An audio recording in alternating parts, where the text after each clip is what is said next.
a short notice. I think it's a very momentous sort of occasion because a year has passed since these 144 lives were brutally attacked and lost as part of Pakistan's ongoing crisis.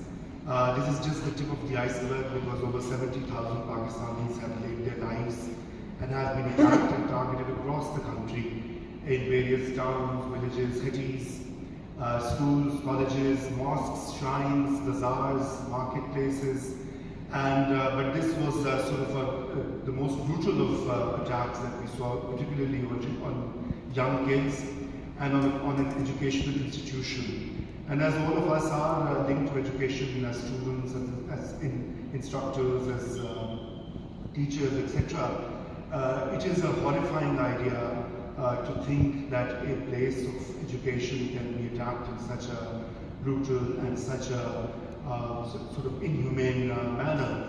And that is the real tragedy that we as a country are passing through. Of course, this was a defining moment. We saw that the public opinion in Pakistan shifted for the first time.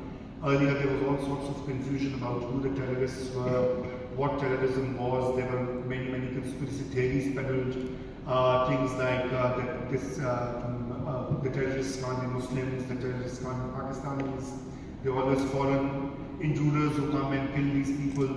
Finally, Pakistani public realized, and at a very heavy cost of these young kids, and the stories you saw from 6-year-old to 12-year-old to 22-year-old, that it took so long as a country and as a nation to realize and face the menace that confronts the nation. Pakistan government has, of course, formulated a national action plan against terrorism. The military has cleaned up many areas, and many of the Pakistani Taliban hideouts have been sort of destroyed, and they have been flushed out of Pakistani territory.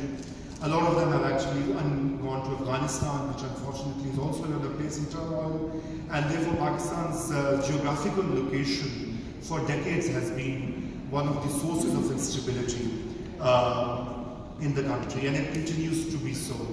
But in the wake of this attack, I think there is much more that needs to be done. The ideology that makes a group of young men be recruited by a militia in the name of religion, in the name of Islam, and the kind of ideology that drives or that legitimizes the killing of young kids has to be confronted.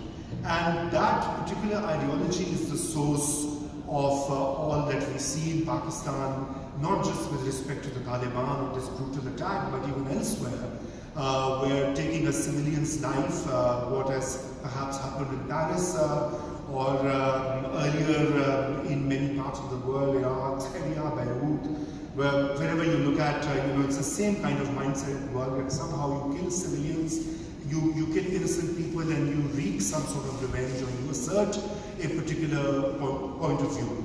And I think what is inspiring is that so many Pakistanis are questioning that, debating that, challenging that, including the young people.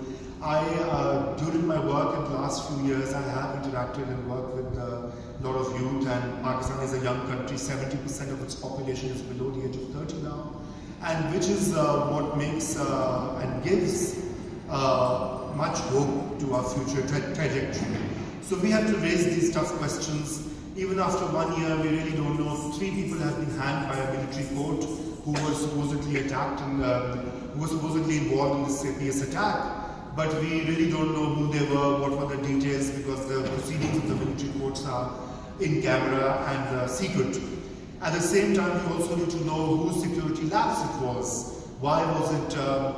Why were the officials, and this school was located in a military cantonment, as to why the intelligence network could not detect that the terrorists were coming for such young people. So, and at the same time, we also need to know that whether these groups and these networks, how far have they been decimated. We only have one side of the story, which is from the government press releases and the Interior Ministry's handouts that X number of militants have been killed, because that's an easy thing to do. Taking drones or helicopters or gunships and bombing people is the easiest thing. The most difficult part is to rehabilitate communities, to integrate them, to prevent the sense of marginalization, and to crack down on the seminaries which preach violence and recruit people to become suicide bombers, and at the same time to reform our education system which keeps nearly 55 million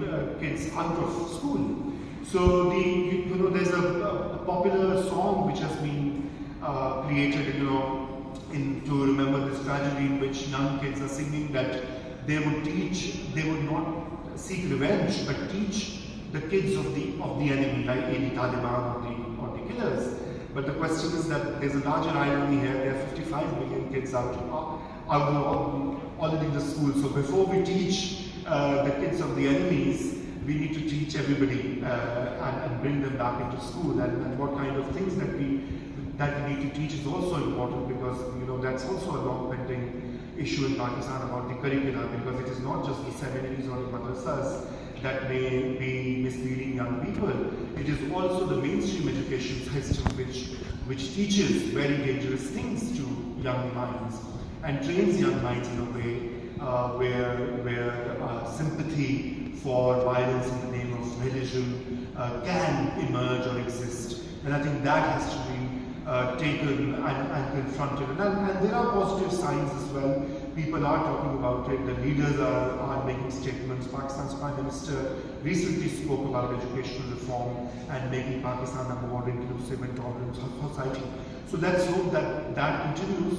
But today we need to remember these young lives, the teachers, and in particular the main story out of these 144 cases is that of the principal of the school, Tahira Qazi, who actually was evacuated from the place by the security, but she went back and she said she can't leave these kids alone facing the terrorists, and she begged them to leave them. She said, "Kill me, but let these kids go." And they said, "Who are you? Why are these kids so important to you?" And her response was, "I'm their mother." And she was there and she was done. Idea of a teacher, of a principal, sacrificing his or her life is perhaps the most noble of ideas and words in history.